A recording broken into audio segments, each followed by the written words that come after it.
I became infatuated with a blonde girl on TikTok named Chloe. So much so that I would watch her live streaming content on a daily basis for the past month. She did nothing more but hold her phone in her hand while laying in her bed and respond to mostly men's instant messages. I always thought it was kind of pathetic, but the girl was very attractive and was way out of my league, and she would actually respond to my messages when she was streaming live. Sometimes there would be 150 people watching her live streaming, then other days there would be only 8 people viewing, who were mostly guys. Tonight is a slow night for her, where she only had 8 viewers, but then again it's 2 a.m., where most people are sleeping.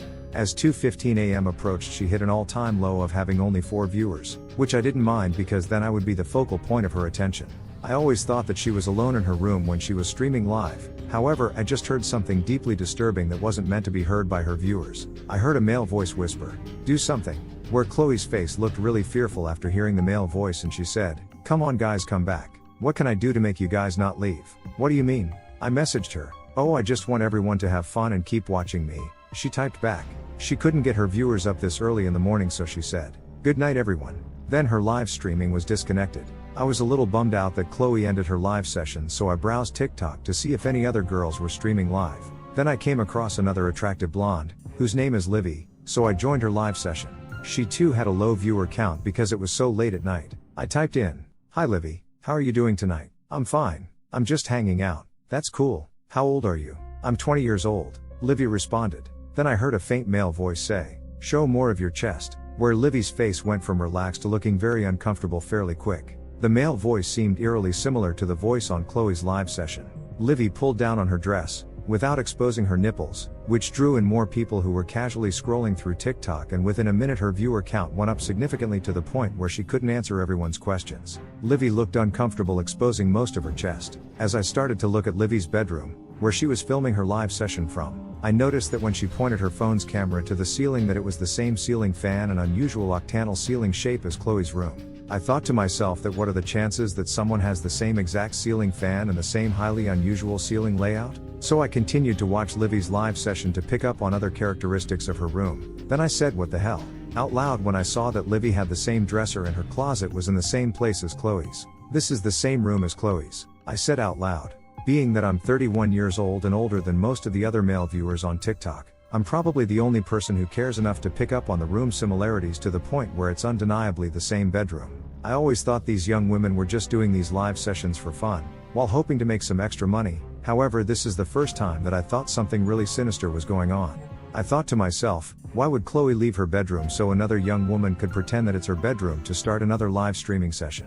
There was no other logical explanation other than these girls were working in shifts and were more than likely being forced to do these live sessions. Something else that irked me was when a male viewer would jokingly type into Chloe's live session, "I'll pay you, if I can come over to hang out with you," where Chloe would respond to those offensive comments with, "Send me a private message," which I previously had thought was just a joke, but now I'm assuming that these girls are unwillingly prostituting themselves out. So I typed in, "I'll pay you, if I can come over to hang out with you," into Livy's live streaming session. Like clockwork she responded back, "Send me a private message." So I sent the private message and Livy responded, "Where do you live?" "I live in Pennsylvania." "Oh, I'll be in Maryland in 2 weeks from now."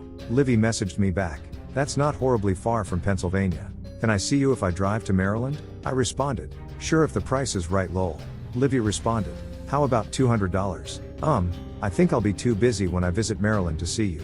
"How about $500? I think I can find the time to see you, lol." "Okay. How do I send you the money then?" "Send the $500 to this PayPal account that I'll copy and paste in a second, and then I'll send you the address and time, when you can see me."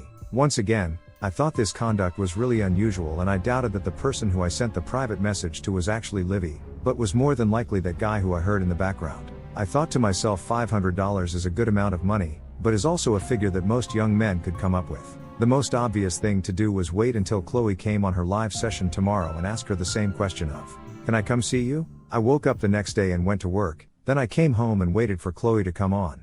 I logged on to TikTok with one of my dummy accounts and eventually she logged on to her live session. I waited a few minutes, then I typed in, "I'll pay you, if I can come over to hang out with you," where Chloe typed in the same phrase as Livy did, "Send me a private message." I went through the same back and forth messaging where I almost couldn't believe it when Chloe messaged me that she will be in Maryland in 2 weeks and I had to pay her $500 to get an address and a time. I now had the disgusting feeling that these young women were somehow being trafficked, So I paid the $500 to both Chloe's and Livy's PayPal accounts, and unsurprisingly, I was given the same comfort and hotel address in Glen Burnie, Maryland, but with different hotel rooms and different times. I now was on a mission to uncover how many young women were being exploited on TikTok, so I continually sent the "I'll pay you, if I can come over to hang out with you" message on different TikTok dummy accounts that I had created. Amazingly, 5 other girls said that they were going to be in Maryland in 2 weeks. I didn't feel it was necessary to spend the $500 to get the actual address and time, so I waited the 2 weeks. Then I drove to Maryland and waited in the hotel parking lot where I could see both of the hotel rooms that Chloe and Livy had given me. I was about 5 hours early from seeing Livy, which was the first room and time that I was given to see. As I waited in the parking lot, I saw something extremely appalling, where a bunch of younger guys would drive into the parking lot and get out of their cars and then knock on predetermined hotel doors, about once an hour, to include Chloe's and Livy's hotel room, where the hotel door would open and the young guys would go in. Seeing car after car pull into the hotel parking lot, then seeing some guy get out of his car and head to a predetermined hotel room, kind of reminded me of the same visuals of watching countless people get out of their cars to go into a Blockbuster back in the day, or watching guys get out of their cars to go into a strip club, because of the sheer endless volume of guys that would continually enter and exit the parking lot. I figured there must be at least 30 different hotel rooms, and this hotel was purposely selected because of its large parking lot and the ability for someone to watch from the parking lot at the various rooms that were being utilized by the TikTok girls. I noticed that there were 3 cars in the parking lot, where each car had a guy that was constantly watching the traffic coming in and out of the hotel rooms. These guys definitely looked like shady characters and weren't cops. Eventually my time came to go to Livy's hotel room, so I got out of my car, where I felt a sense of nervous enthusiasm to see what was actually going on. I knocked on Livy's door and she answered the door. Right away, I could tell that she was really high on some type of substance, which might have been from crack or ecstasy. Livy definitely didn't have the same personality that she displayed on TikTok. She actually handed me a condom within 5 minutes, where I almost threw up from the vileness that was occurring.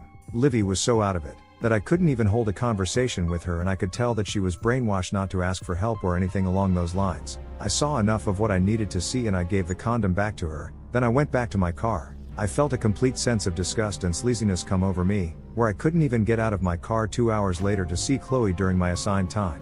I decided to just hang out in the parking overnight and see what would happen in the morning.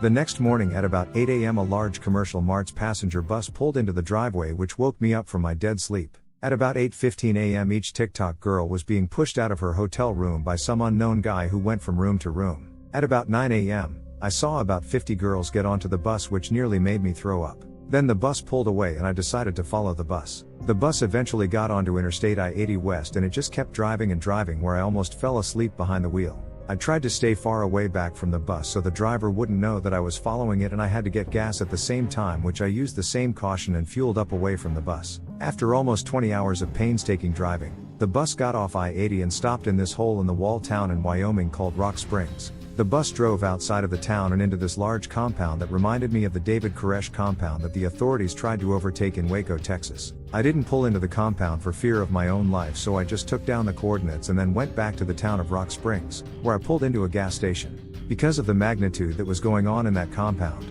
I decided that I couldn't trust the local authorities, and instead I contacted the U.S. Department of Homeland Security. Agent Sipkowitz took down the information that I had provided, and she seemed equally as shocked as I was regarding the magnitude of the operation. Agent Sipkowitz told me that she would contact me if any additional information was needed from me.